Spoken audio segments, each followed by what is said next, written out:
Buenas tardes y bienvenidos a la tercera conferencia de este ciclo de conferencias, segundo ciclo, entre la Real Academia de Medicina de la Comunidad Valenciana y el Colegio de Médicos de Alicante. Y lo que está siendo pues una importante actividad de formación médica continua del colegio. Hoy tenemos como ponente al doctor Juan Viñarribes, que es académico numerario y secretario general de la Real Academia y catedrático de Bioquímica y Biología Molecular de la Facultad de Medicina de la Universidad de Valencia, que va a impartir la conferencia Modelos Experimentales en Biomedicina de la Mesa de Laboratorio a la Clínica. Yo, sin más palabras, dejo la voz cantante a la profesora Rosa Ballester, que presente la conferencia y al ponente. Muchas gracias. Muchas gracias y bienvenidos las personas que han tenido pues el gusto y de estar aquí presencialmente con nosotros y por supuesto a todas aquellas personas que están viéndonos de forma telemática. Bien, no es una frase retórica decir que hoy contamos con un conferenciante de lujo. Este ciclo de conferencias entre la Real Academia y el Colegio de Médicos de Alicante se planteó como un modo dentro de los programas de formación a los cuales se está dando mucho impulso y se ha dado tradicionalmente en el colegio, que fueran temas presentados por personas académicos, todos ellos de la Real Academia de Medicina de la Comunidad Valenciana, con una dilatada trayectoria en todos los ámbitos. Es decir, bueno, pues la verdad es que el primer ciclo fue muy interesante, tuvimos un seguimiento pues importante y empezamos el segundo ciclo. Y en este momento la presentación del conferenciante es una presentación que yo estoy encantada de hacer y es ciertamente un conferenciante, digamos, de lujo. Como ha comentado el doctor Torrús, el doctor Juan Viñarribes es catedrático de Bioquímica y Biología Molecular en la Facultad de Medicina de la Universidad de Valencia. Es académico numerario y secretario general de esta academia, ¿no? Fue de las personas que iniciaron el Instituto Incliva. Un instituto que se crea en 1991 y que recoge los principales grupos de investigación de la Facultad de Medicina y del Hospital Clínico Universitario de Valencia, junto con otros grupos, como el de la Fundación Genomics, y bueno, es de las personas pues que puso en marcha esta interesantísima y ya muy importante digamos, centro de investigación, ¿no? En este momento es investigador principal del grupo de bioquímica tisular dentro del INCLIVA, aunque ahora ya fue director general, como digo, lo puso en marcha, estuvo 10 o 11 años y bueno, pues eso ya digamos anda solo, ¿no? Y bueno, ha sido director también desde el punto de vista académico del Departamento de Bioquímica y Biología Molecular de la Universidad de Valencia. Quiero insistir en su proyección internacional. Su actividad investigadora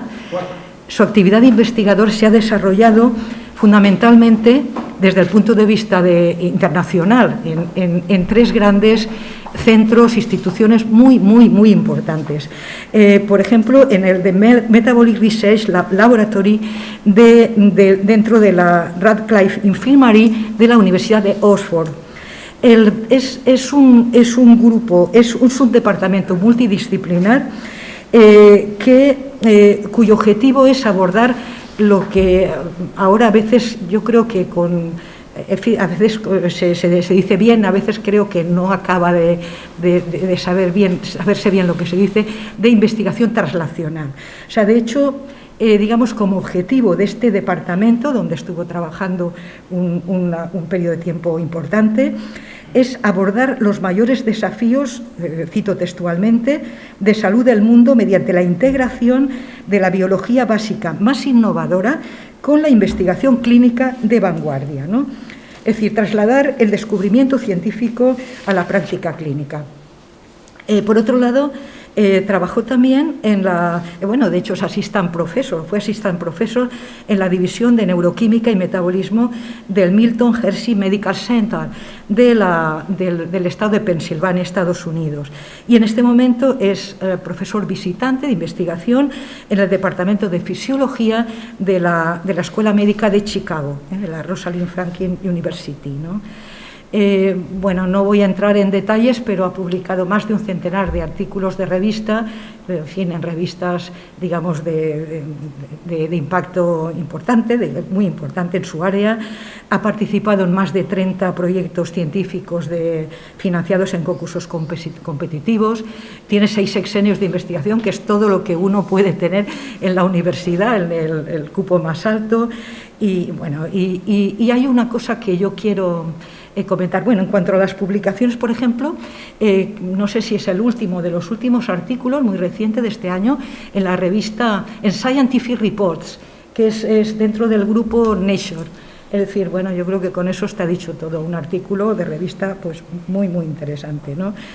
Lo dejo para el final, pero a mí me parece también igualmente importante su papel como presidente de la Fundación Cañada Blanc. La Fundación Cañada Blanc es una fundación privada sin ánimo de lucro, que, digamos, bueno, pues con un fundador que se llamaba justamente así, don Vicente Cañada Blanc, modélica a mi entender en su género y, digamos, con más de 50 años de experiencia, y la idea es, digamos, el énfasis en la educación y en la cultura. De hecho, en las actividades que se organizan, concretamente en el caso de la academia también hay actividades conjuntas que han resultado de forma, bueno, han sido muy, muy bien recibidas. Y luego esta fundación tiene una relación directa con el Reino Unido, que responde a unos aspectos históricos que no voy a comentar aquí, ¿no? Por ejemplo, con la London School of Economics, a través de la Cátedra Príncipe de Asturias y del Centro Cañada Blanc en Londres. Pues bien, este es una de las, digamos, el presidente de esa fundación es también el profesor Viña. Bien, no quiero extenderme más, ya le cedo la palabra, y muchísimas gracias, que es lo primero que tenía que haber dicho. Muchísimas gracias por haber aceptado, digamos, a emplazarle.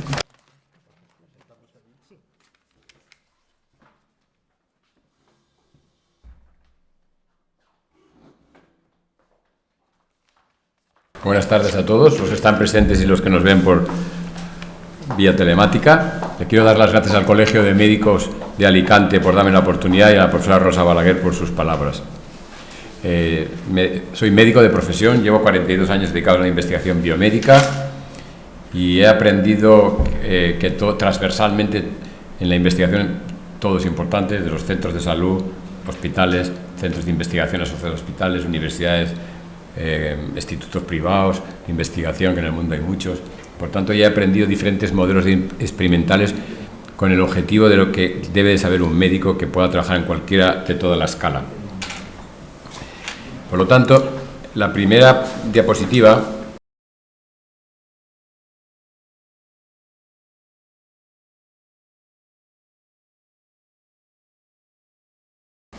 es ¿qué investigación tiene que hacer una persona? Pues evidentemente de alta calidad y competitiva. Y hay una cosa que es muy importante: uno no puede saber correr antes de andar. Por tanto, los que tenemos una licenciatura de medicina, no podemos abandonar la investigación básica, aunque seamos cirujanos o seamos reumatólogos, endocrinólogos o cualquier cosa. Por tanto, la investigación básica es muy clave para luego tener desarrollos tecnológicos y científicos y luego la medicina translacional. Por lo tanto, es un viaje de ida y vuelta, como luego veremos muchos casos. Es bench to the bedside, the round trip, es decir, un viaje de ida y vuelta para lo que llamamos medicina de precisión, porque como veremos, casos de aciertos y de casos de errores, pero de los errores también aprendemos. Y este es un cuadrante que yo creo que toda la gente joven, médicos residentes, plantillas de enfermería, investigadores, deberíamos de conocer y usar mucho cuando la gente que está bajo nuestra responsabilidad son más jóvenes, que es el cuadrante de Stroke, que es el cuadrante de Pasteur. Si tomamos en la parte izquierda, que es fundamental para el conocimiento, y a la derecha, que es fundamental para el uso. Y entonces, obviamente, lo ideal, según este sociólogo de la ciencia, era el cuadrado rosado, que es una ciencia básica inspirada en algo para la clínica, que el ejemplo lo ponía Louis Pasteur. Luego él ponía el ejemplo de que es fantástico como el conocimiento, pues lo de Niels Bohr, y lo que era una aplicación, pues la bombilla. Pero posteriormente a esto hubo una adaptación de este cuadrante, como ven en la diapositiva, aplicado a la medicina. Evidentemente, la parte de la izquierda es muy interesante para la medicina, por ejemplo, el trabajo de Madame Curie, y fue básico. El cuadrante de poco interesante para la ciencia y de poca aplicación, ahí nadie se quiere meter, es el waste quadrant, el desperdicio, ahí no quiere nadie perder el tiempo, aunque algunas veces, sin darnos cuenta, podemos caer ahí, pero eso hay que evitarlo. Luego está el de la derecha, es de una aplicación inmediata, pero sin un gran avance, pero eso es muy importante. Por ejemplo, Doles, Richard Doles, que descubrió que el humo y el tabaco dañaba los pulmones y la vejiga, y fue un estudio claramente epidemiológico. Él no avanzó en ningún mecanismo molecular, pero levantó la bandera roja de que ahí se centrara mucha investigación. Y por tanto, es un ejemplo muy bueno de un estudio que tiene una aplicación inmediata. Y luego lo que hace avanzar el conocimiento y es inmediato sigue siendo Pasteur, un ejemplo Pasteur, que puede haber otros, pero ahí está de Pasteur. En este mismo cuadrante hay que poner un alicantino que luego veremos, que es a Francis Mojica, que hizo un avance muy importante para el conocimiento y de una aplicación inmediata. A los 4 o 5 años de su descubrimiento se usa de forma clara para la medicina. Y podríamos llamar cuadrante de Pasteur o cuadrante de Mojica, que luego le dedico unas diapositivas y algún tiempo. Mire, a cualquier médico joven que nosotros le queramos decir que debes de tener mucha experiencia clínica, debe saber la psicología humana, tratar las incertidumbres, como luego veremos, pero tiene que saber algo de investigación científica muy importante. Salvo el primero, que es Claude Bernard, que todos conocemos como el famoso Tratado de Fisiología del siglo XIX, todos los demás son premios Nobel y con cierta relación entre ellos. Mire, Claude Bernard decía que, pero esto sirve para cuál, es formularte una pregunta que valga la pena contestarte. Algunas veces todos caemos en el error de formular una pregunta que no es muy importante contestarse.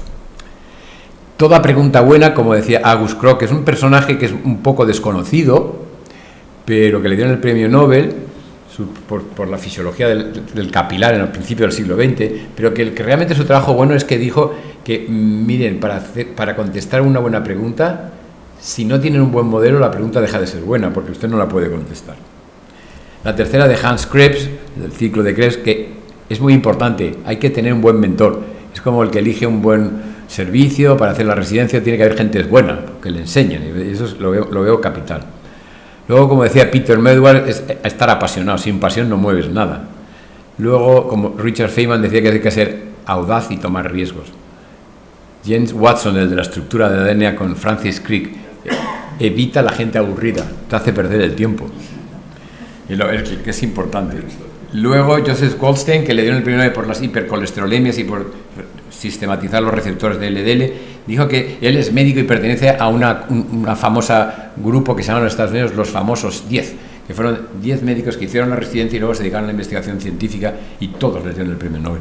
Cosa que es muy rara porque que 10 médicos de una misma generación les dieron el premio Nobel es muy raro. Y entonces decía que él aprendió que había que tener una mezcla de conocimiento básico y pensamiento imaginativo, y que eso los pacientes le habían ayudado mucho. Y luego Sidney Brenner. Sidney Brenner es un gigante de la ciencia, es lo que Einstein para la física, este para la biología y la medicina. Murió hace 6 o 7 años. Y decía que, ahora lo veremos, lo importante que es ver modelos no estándar, poner modelos que no sean estándar.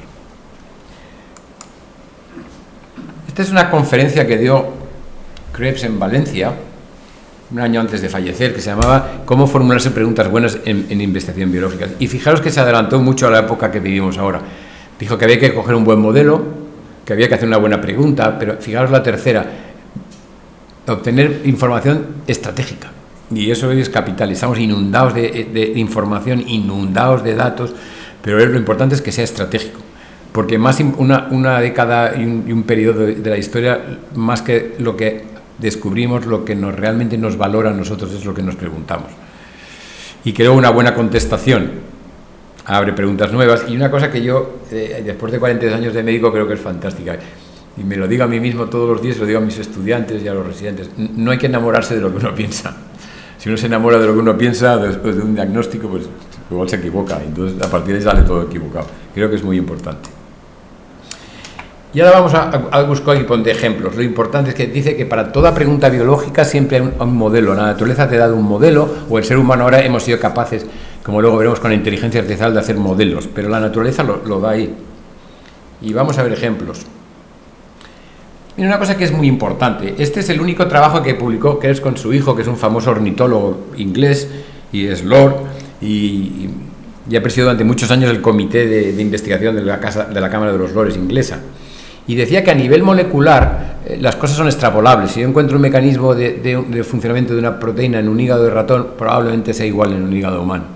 Pero cuando te vas a sistemas más complejos, como es la ecología o el comportamiento, es decir, los pacientes, entonces eso es mucho más difícil de trasladar.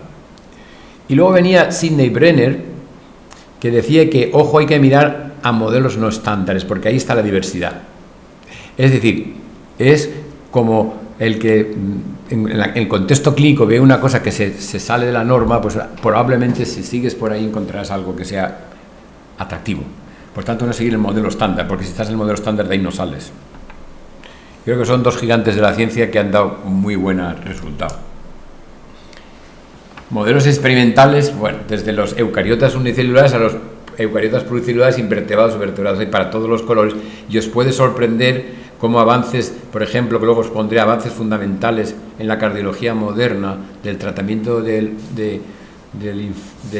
infarto, se hacen peces. Luego lo veremos, están de todos, luego lo vemos. El que tenga interés, como creo que esto se queda grabado, pues ahí tiene la dirección http://www de los Institutos Nacionales de la Salud de los Estados Unidos, que pones Model Organism for Biomedical Research y te sale todo lo que se conocen, los estándares, los no estándares. Lo bueno es que para tu pregunta saber elegir cuál coges. El que esté interesado pues lo tiene ahí y le puede ser de cierta utilidad.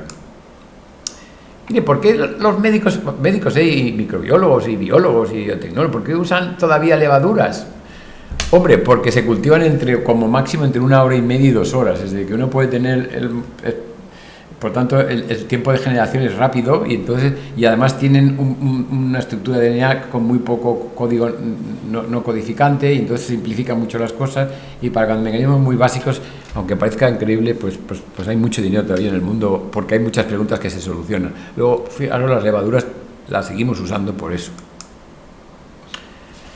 Aquí viene lo que realmente es un gigante de la ciencia. Tuve la suerte de presentarlo en la Real Academia de Medicina cuando hicimos académico de honor, y dije que en la ciencia hay arquitectos y obreros, que los obreros somos todos los cualificados que quieras que seamos, pues al final no somos arquitectos de esto, de la ciencia. Y él fue un arquitecto de la ciencia, porque ahora que estamos acostumbrados a valorar tanto los currículums y el impacto y todo, él se formuló una buena pregunta, la encontró y contestó, de que una idea muy buena, brillante, excepcional, la tenía enfrente de su laboratorio.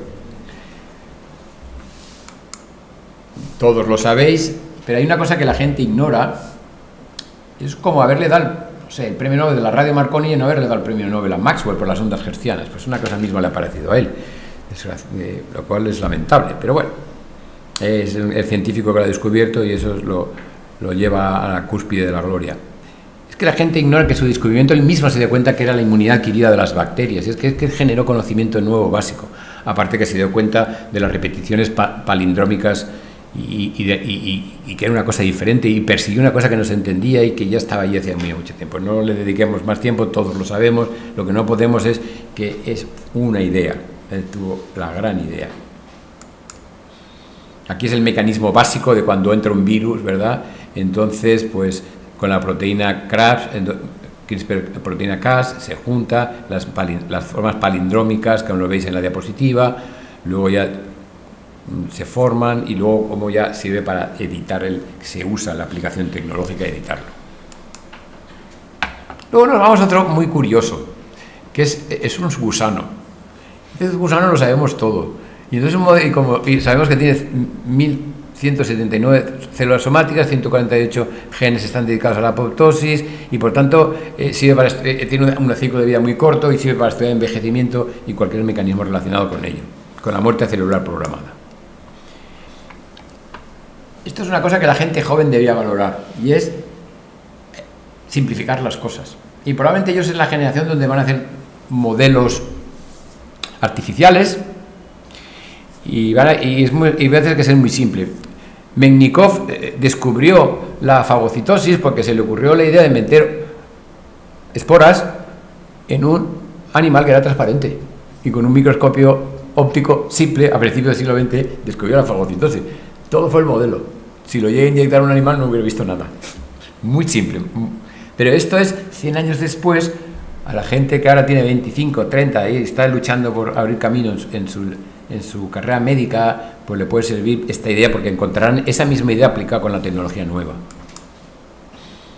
La mosca, ¿por qué todo el mundo trabaja en envejecimiento básico? Acordaos que decía Sidney Brenner y Krebs que cuando ya hablas a cosas ecológicas y del comportamiento no vale extrapolar al ser humano, pero cuando hablas de mecanismos bioquímicos sí. La mosca es que dura semanas en vez de años. Luego pondré un ejemplo de un estudio que se hizo en envejecimiento que ha durado años con los monos y un pequeño error ha puesto casi todo, ha tambaleado un ensayo que costó más de 100 millones de euros.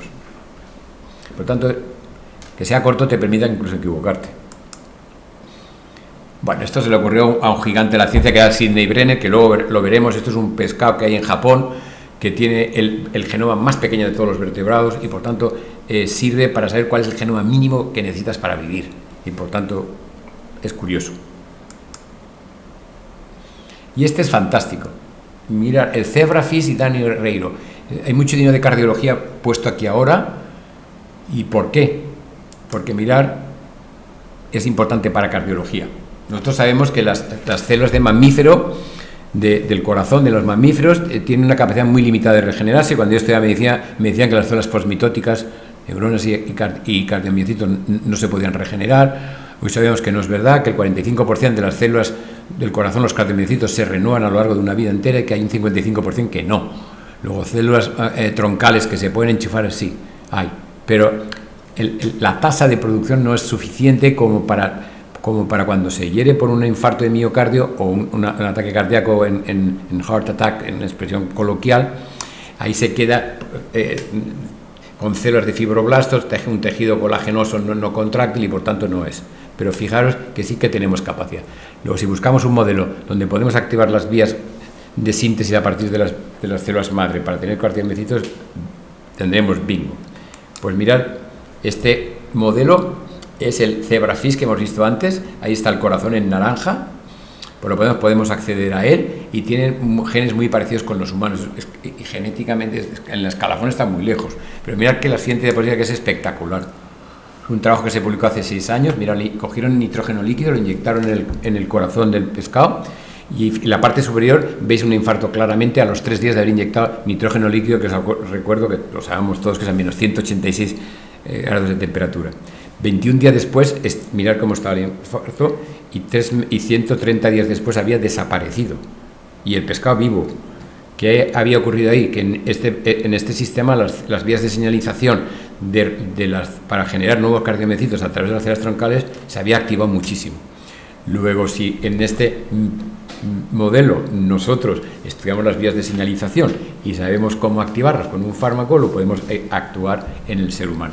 Luego, por lo tanto, muchísimo dinero está ahora en esta vía de investigación usando este modelo experimental. Esto que lo hemos estudiado todos los estudiantes, el ciclo de Krebs, bueno, se hubiera descubierto, seguro, pero no tan rápidamente como lo hizo Krebs, y es porque cogió el modelo rápido que cogió y dijo, ¿qué sistema funciona al máximo? Luego, yo si quiero saber cómo se utilizan los nutrientes por los tejidos, tengo que coger un tejido que trabaja al máximo.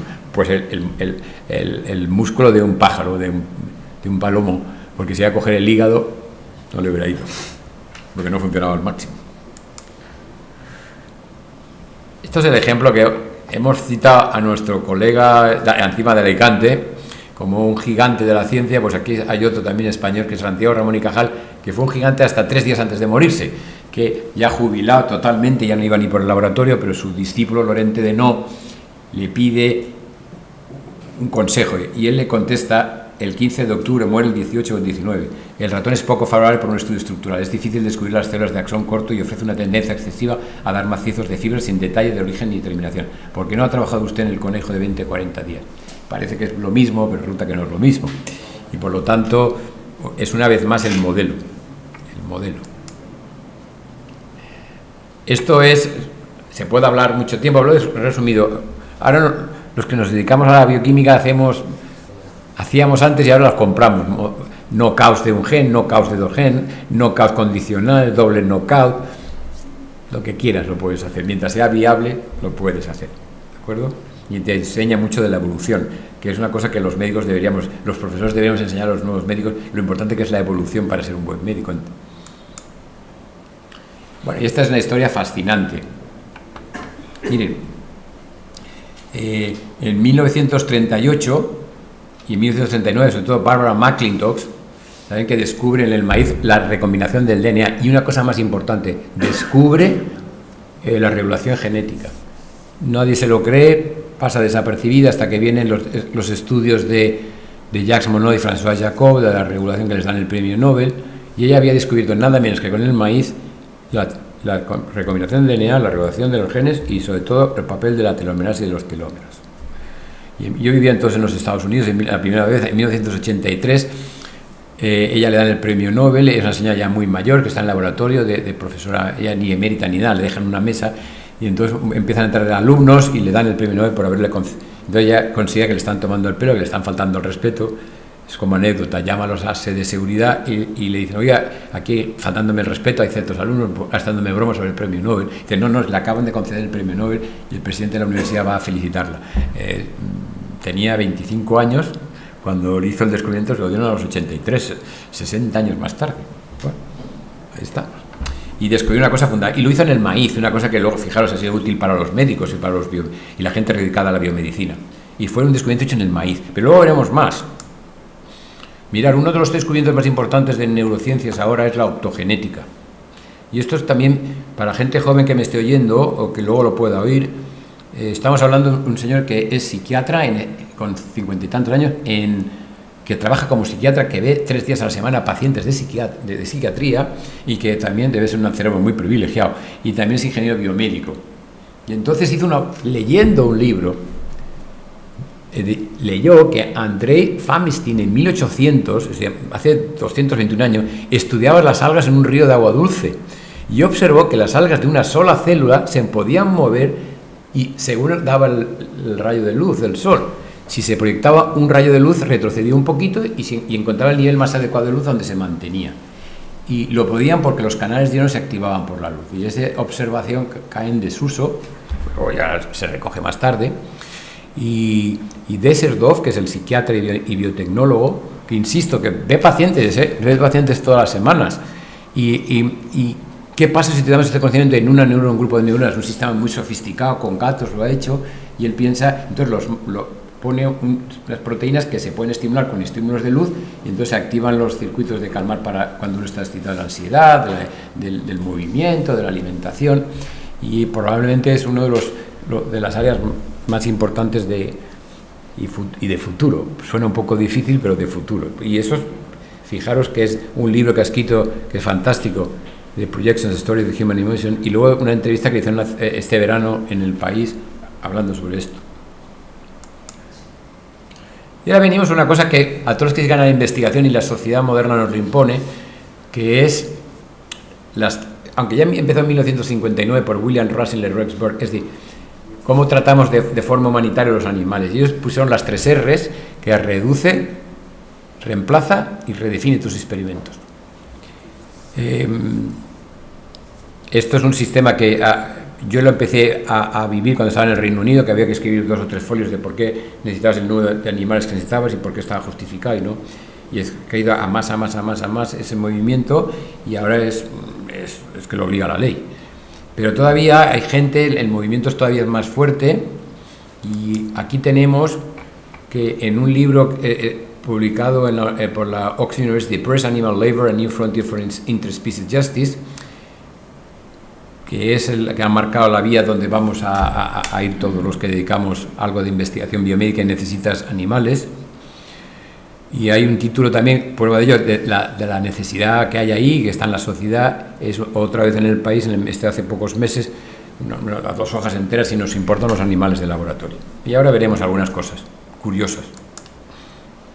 Hay gente que dice que las 3 R's están muy bien, pero que eso ha sido un comienzo, que hay que ir más adelante, que legislación más valiente, que la financiación para los estudios tiene que considerarlo, y están en la idea de todas las autoridades académicas y mundiales de los institutos de salud de todo el mundo.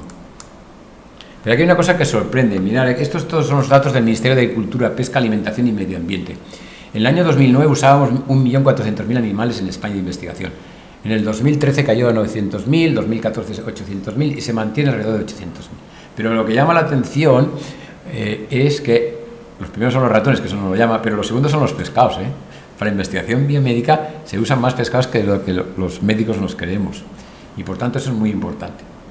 Es verdad que esto hay mucho interés social y hay que respetarlo, pero aquí he puesto como los anglosajones llaman las perlas, los ojos, que son, atención en España, ¿no? Que este número de animales no incluye los que se usan para la nutrición, investigación y nutrición, y sobre todo no se usan los de la industria de la alimentación. España produce entre 30 y 40 millones de cerdos al año, que casi todos son para exportación para China.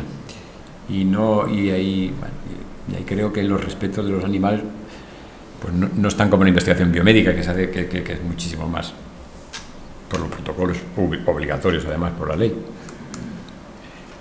Y luego, fijaros aquí, es como todo un experimento, se puede venir abajo y es dificilísimo luego de repetir. Que la restricción calórica alarga la vida, pues hasta un veneciano, Luigi de Cornaro, que era un comerciante de la época, ya se dio cuenta que tenías que estar delgado para alargar la vida, y lo escribe literalmente.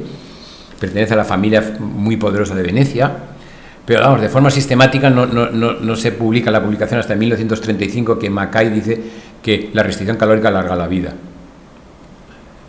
Entonces los Institutos Nacionales de la Salud de los Estados Unidos financiaron a finales del siglo pasado y comienzo de dos estudios, uno en su centro de Wisconsin, de Wisconsin National Prime Research Center, y otro estudio en los institutos de salud en Bethesda. Estos monos duran unos 27-28 años de vida normal. Por tanto, el Instituto Nacional de Wisconsin son centenares de hectáreas, tantos libros por allí, difíciles de controlar, pero están muy controlados, y los Institutos Nacionales de Bethesda son en jaulas muy grandes, pero sí están en jaulas.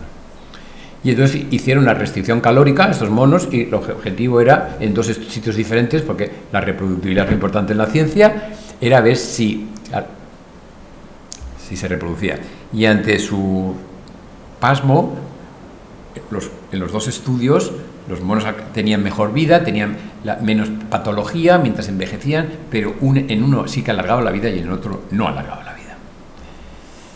Entonces, el Instituto Nacional de la Salud pues los llamó a todos, se habían gastado centenares de millones de euros, de dólares en esto, y cómo podía ser posible que 2 estudios haciendo lo mismo salieran en muchas cosas mal, pero lo importante no salía. Y entonces les dieron más dinero para que estudiaran por qué no había salido. Y cayeron 2 cosas elementales, 2 errores. Por tanto, está en rojo en la diapositiva, cuidado con los pequeños detalles.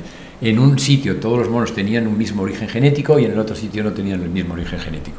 Y en un sitio la comida estaba un poco más purificada y en otros no estaba más purificada.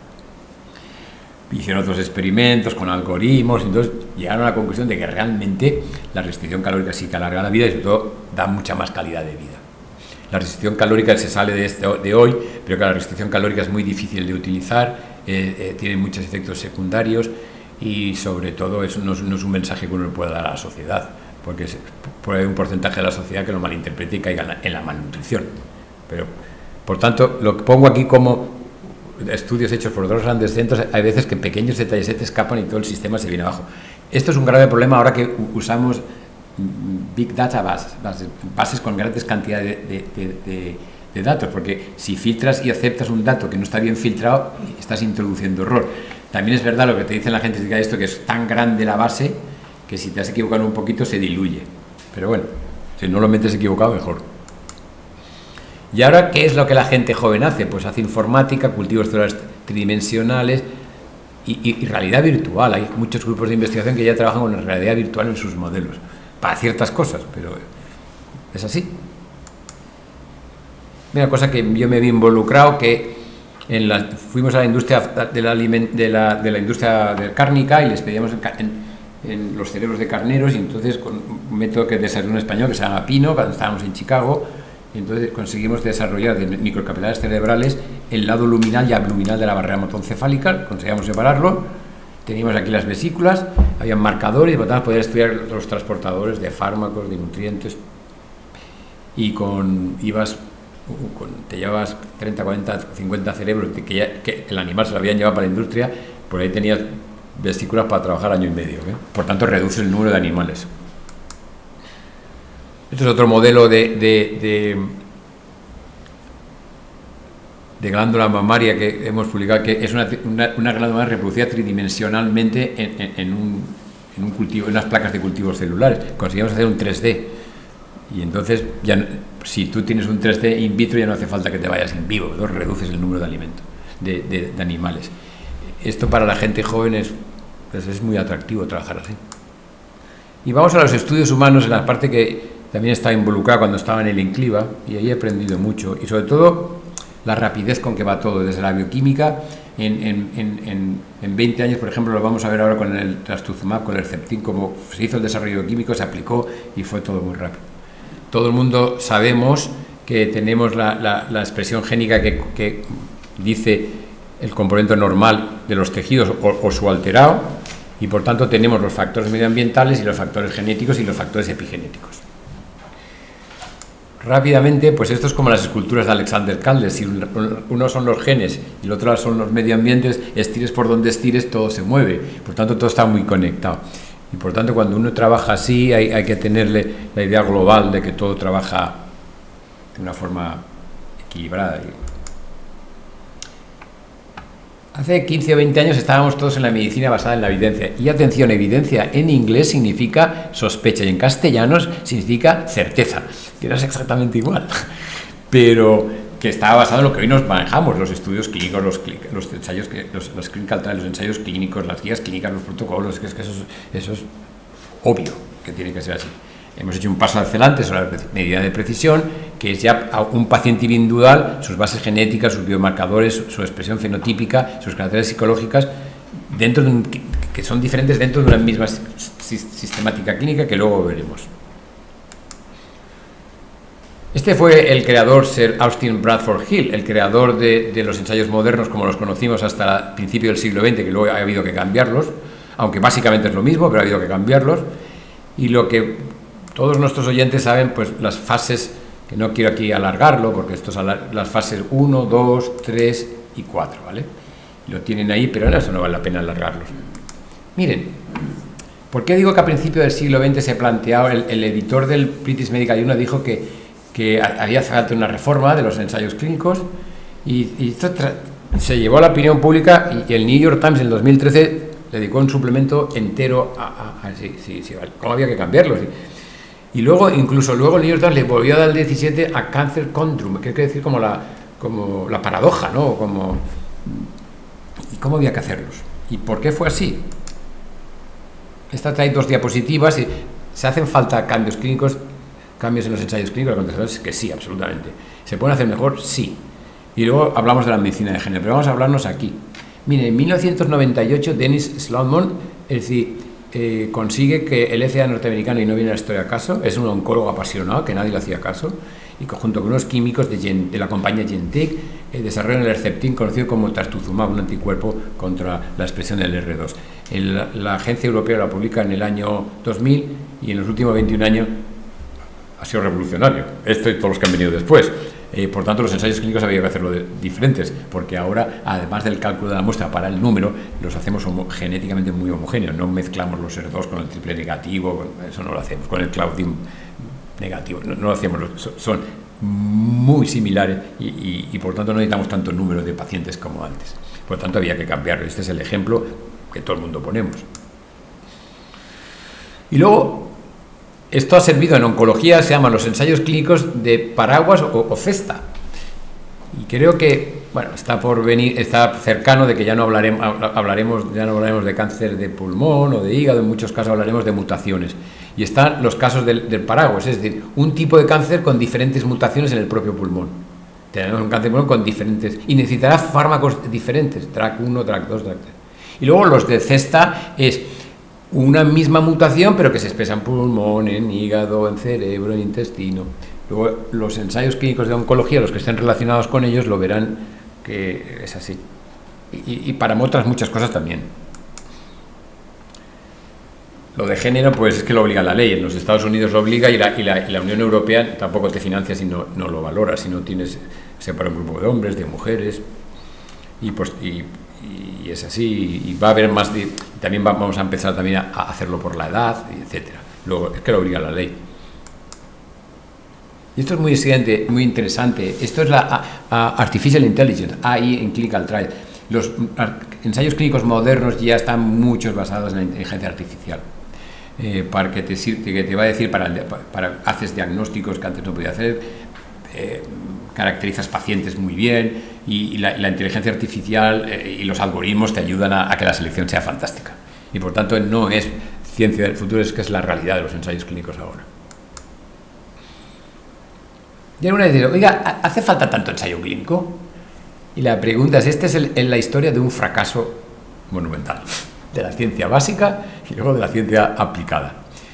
Se publicó en el New England Journal of Medicine, 3 artículos a la vez, pero he sacado uno.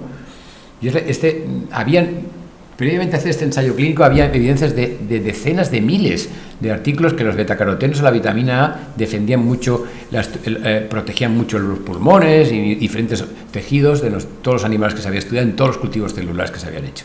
Y entonces hicieron un ensayo clínico y dijeron, pues si es tan buena la vitamina A, vamos a ver si vitamina A o betacarotenos protege de un cáncer de pulmón o de patología de pulmón a los fumadores. Y escogieron 18.300 fumadores o exfumadores o trabajadores expuestos a asbestos y le dieron 30 miligramos de betacaroteno por día o 25.000 unidades internacionales de retinol. Y a otros les daban el placebo. Nada, 4 años más tarde tuvieron rápidamente que parar el ensayo clínico el 11 de enero de 1996 porque a los que se le administraba aumentaba el riesgo de tener un cáncer de pulmón, tomarse un suplemento de vitamina A o de retinol. Había que pararlo, era peor. Y entonces, ¿qué pasó? Vuelta a la ciencia básica. Pues que todos los estudios que se habían hecho procedían de animales y células que jamás habían visto el humo. Y cuando cogieron animales, pues unas cámaras especiales, como si fumaran 20 cigarrillas al día durante una temporada y repitieron los experimentos con las vías de señalización y todo, efectivamente supieron que se activaban ciertas vías y que administrar vitamina A un exfumador era peor que no administrársela. Por lo tanto, aunque parecía una simpleza haber hecho este ensayo clínico, fue un acierto, ¿no?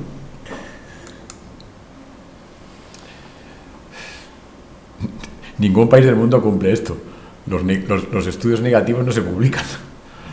La mitad de los ensayos clínicos de la Unión Europea incumplen la ley de publicar sus resultados. El registro de ensayos clínicos de la Unión Europea tiene identificados más de 33.000 ensayos clínicos en todo su territorio, la segunda mayor base de datos del mundo en este campo. De los 7.274 que debían haberse publicado sus resultados, solo el 49% lo ha hecho. Se está paliando mucho con las Open Access Information, pero bueno, estamos hablando del 2018,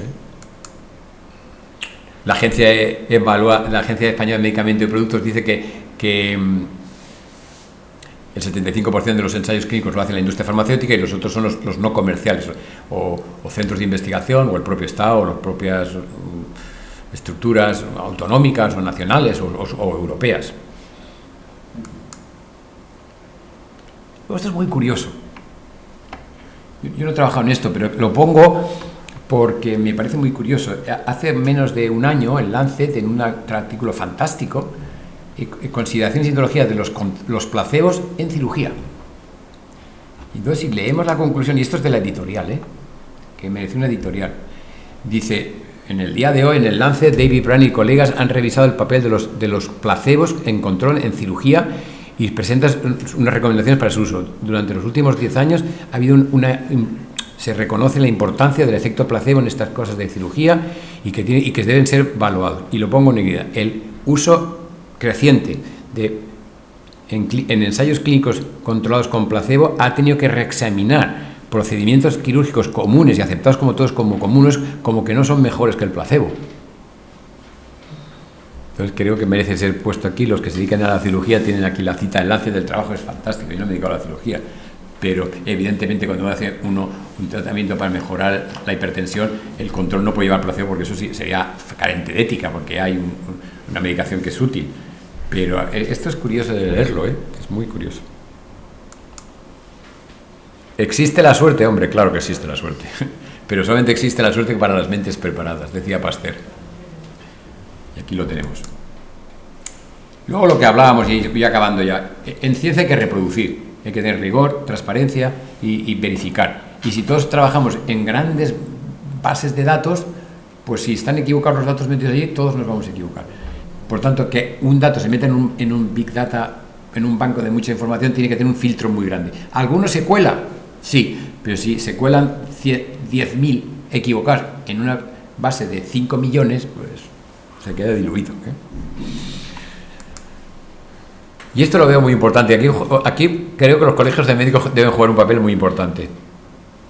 Esto es de hace unos pocos meses en el New York Times, que le dedico un número entero a Health Issue, y donde dice, mire, los científicos, los médicos hacen usted muy bien, pero tienen que convencer a la ciudadanía, que es la que paga los impuestos, para que le dé usted más dinero para investigar, y así convencen ustedes al gobernante.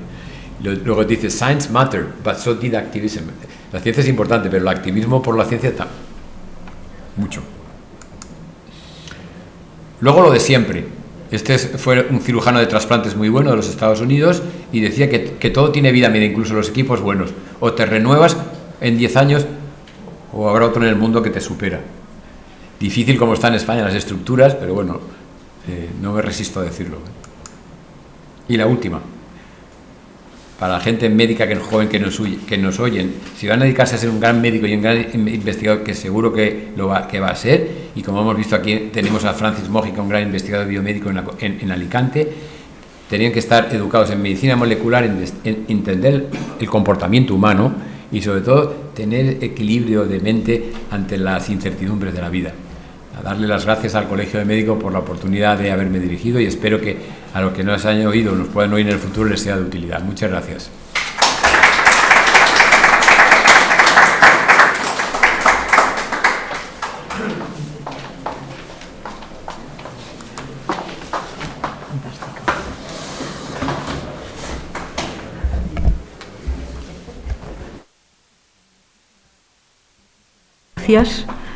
Muchísimas gracias por la excelente conferencia tan interesante.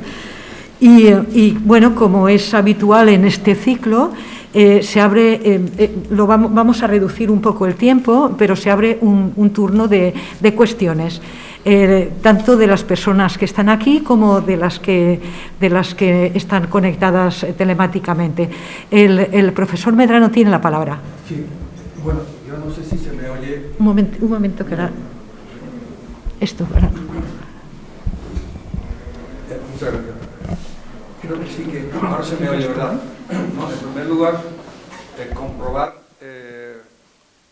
con satisfacción el crecimiento de la relación del Colegio de Médicos de Alicante con la Real Academia de Medicina de nuestra Comunidad Valenciana. La verdad es que es una satisfacción. Un segundo que no esté encendido el micro. Pues sí, pero acérquese un poquito más, ¿vale? Gracias. No repito porque yo creo que algo se ha cogido. Es una satisfacción y la verdad, profesor Viña, es un placer escucharle. Yo creo que habría que continuar esto con un seminario o un curso para que nos ampliara todo lo que aquí nos ha dicho. Y la verdad es que a lo mejor, doctor Diego Torrús, a lo mejor eso es viable también en el futuro dentro de los programas del Colegio Médico, hacer un seminario con el profesor Juan Viña Ribes y seguir avanzando. Dos preguntas un poco, digamos, simplistas desde la perspectiva de un clínico que, aunque ha pisado el laboratorio, pues ha estado más bien cerrado entre cuatro paredes del quirófano y con las camas de los pacientes. En los últimos años creo que no ha aparecido ningún premio Nobel médico. Es llamativo que los médicos hayan dejado de ser candidatos al premio Nobel. Son fisiólogos, farmacéuticos, en fin, una serie de otras especialidades muy afines como la Real Academia. ¿De acuerdo? Esa es una cuestión, ¿cómo lo ves? Y en segundo lugar, la aportación a la investigación básica y clínica en los hospitales españoles ha sido muy limitada, por no decir deficiente, históricamente. A partir de los años 80 ha mejorado, entre otras cosas, por la interrelación entre la universidad, las universidades y los hospitales. Y, sin embargo, la formación científica en las disciplinas básicas de nuestros residentes y de los clínicos es limitada, si no deficiente. No está programada de tal manera que podamos decir que los clínicos puedan beneficiarse de estas ideas de las que estamos hablando. Y en segundo lugar, los recursos que tiene el sistema sanitario en la asistencia primaria y en los hospitales dedicados a la investigación son también, si no limitados, deficientes, porque está desde hace tiempo, desde que eran residencias sanitarias, están dedicados fundamentalmente a la atención sanitaria de nuestra población. Y bien que lo hacen, Pero la cuestión es, ¿no habría que aplicar un programa nacional, comunitario quizás, para beneficiar la formación de nuestros clínicos en ciencias básicas y, en segundo lugar, aportar una mayor cantidad a la investigación básica de los hospitales? Ya sé que está Fisabio, ya sé que hay otras cosas, de acuerdo, pero aún sigue siendo deficiente y, por lo tanto, esa es la cuestión, si ahí no hay algo más que hacer. De filosofía general y de filosofía práctica. Voy a empezar por lo práctico, lo muy práctico. Cuando era director general del INCLIVA, y siguen luchando ahora, y en la Comunidad Valenciana, que es donde estamos. Es un camino de ida y vuelta. Si tú a los médicos residentes, aparte, da lo mismo que sea de cirugía, de no cirugía, de medicina, tienen que hacer guardias, tienen que aprender, tienen que hacer la parte clínica. Pero luego, simultáneamente, podrían empezar una base para que luego, cuando acabaran la residencia, dedicarse 4 o 5 años a la investigación y luego, si quieren, volver a la clínica. Pero les tenía que contar esos 4 años como puntos, porque si no, ellos te decían, mire, yo, doctor Viña, yo sí que me quería ir a la investigación, pero luego cuando vuelvo, el que no ha hecho eso, que se ha ido a trabajar a un centro de salud, a un hospital, le cuentan los puntos de años trabajados y a mí no me cuentan, a mí es como si hubiera desaparecido del mapa. Luego, hay mucho que hacer desde el punto de vista legal, ¿no? Eso es una cosa muy práctica, pero que sigue estando vigente. Sí, se podían mejorar los programas de investigación, pero en los grandes hospitales que tienen centros de investigación o institutos de investigación biomédica. Los que no tienen en la Comunidad Valenciana el Fisabio, que va muy bien también, y lo tendrían que potenciar, pero tendrían que potenciarlo los jefes de servicio y entenderlo el director médico y entenderlo el director gerente. Y entenderlo. Y luego, 3, también tienen que ponerle pasión. Evidentemente, la ley te prohíbe cuando sales de guardia trabajar con pacientes, te dan a con pacientes y te tienes que ir a descansar, que eso es fantástico. Pero uno puede dedicarle tiempo a estudiar, ¿no? A dedicarse a laboratorios de investigación que no tienen nada que ver. No digo que no descanse, ¿eh? También necesita la pasión y la parte legal. Y luego lo de los médicos premios Nobel, pues no van a haber ya. Realmente con esos 10 de oro de la década de los 80 en los Estados Unidos van a desaparecer. Y todos los programas que se hacen incluso en los Estados Unidos de MD, PhD, program conjuntos, han fracasado. Sabéis que la carrera de medicina son 4 años, ahí eran 6 o 7 y salías con el médico y PhD, luego ya te ibas a hacer la residencia. Eso han fracasado y en los Estados Unidos es por un problema económico. Es más atractivo ser médico desde el punto de vista económico que no ser médico de la investigación biomédica porque se gana menos dinero, es que es así. Y en España, que lo he pensado mucho, no sé si es el problema, porque un médico especialista, si el sistema te acoge, si veas pacientes como si dedicas a la investigación, pues se cobraría parecido. Es que el sistema se puede cambiar. Y yo soy optimista, porque eso se puede hacer. Yo soy optimista. Lo de los médicos premios Nobel lo veo muy difícil, pero en lo demás soy optimista. Profesor Moya. Sí, muchas gracias, Juan. Muchas gracias por la verdaderamente informativa y la figura o la fotografía tan actual de cómo está la ciencia. Yo te quería hacer una pregunta muy concreta. Es decir, ¿qué opinas tú en este momento y cómo se puede luchar contra la bogus science? Es decir, la ciencia mala, la ciencia errónea, la ciencia camelo, etc. Y al calor de esto, también las recientes críticas que aparecen en Llama ahora acerca de la mala calidad de los comités de ética con respecto a la investigación, que esa mala ética se refiere también un poco a que hay una gran tolerancia a cualquier movimiento. No sé. Vamos a ver. Son muy buenas preguntas y lo contesto lo más rápidamente posible porque esto es finito el tiempo. Yo creo que el ejemplo está aquí en Alicante, con Francis Mójica. Vamos a ver. Es claro que nosotros valoramos el índice H, más publicaciones, que yo lo veo muy bien, porque te separa el que ha puesto pasión, el que ha trabajado, no el que ha trabajado, el que ha contribuido. Pero chispa de genial, no, Chispa de genial es lo de Francis Mójica. Es decir, por tanto, eso por un lado. El segundo lado, los comités de ética, todo depende, profesor Moya, del recambio. Si cualquier cosa tiene un recambio rápido, si te equivocas, como entra gente nueva, lo cambia.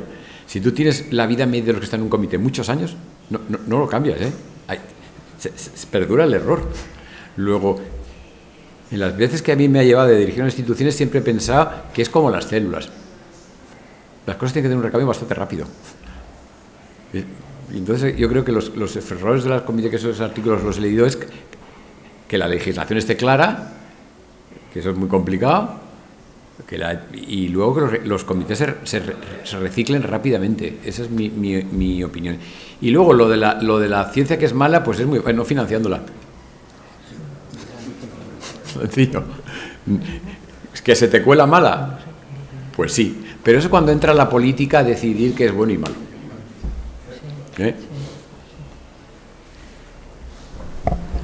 Aquí tenemos en el chat, por una parte, una felicitación de Federico Pallardo, o Pallardo, perdón, y una felicitación por la conferencia tan interesante. Pues se lo agradezco. Lo mismo que de Antonio Llombart.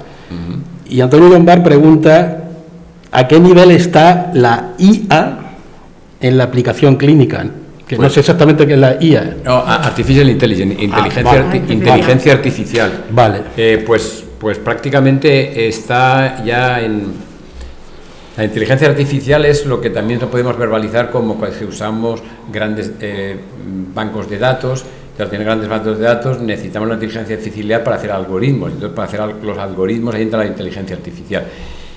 Y en casi todos los ensayos clínicos grandes que se están haciendo ahora, por ejemplo, después del COVID, usan todos inteligencia artificial y Big Data. Al fin y al cabo, la inteligencia artificial es un método de trabajo de lo que teníamos antes. Lo que pasa es que es mucho más rápido, mucho más fiable, mucho más... Y a mí siempre me ha preocupado, y se lo he preguntado a la gente que trabaja, pero bueno, es reproducir. Y entonces ellos te cuentan, sí, pero si somos muy estrictos en lo que metemos dentro, entonces nos equivocaremos poco, y si se nos cuelan datos malos, pues se tamponan. Pero a la contestación, a la pregunta del profesor Llombart, que es una buena pregunta, ya se usa en los ensayos clínicos de forma clara, Muy bien. Bueno, pues son prácticamente las 7 en punto. Vamos a cerrar este acto. De nuevo, gracias al ponente, y a continuación pues nos vamos al siguiente acto entre la Real Academia de Medicina de la Comunidad Valenciana y el Colegio de Médicos. Muy bien, pues muchísimas gracias. Y gracias también a todos los que presentes y a los que han estado conectados. Gracias. Muchas gracias.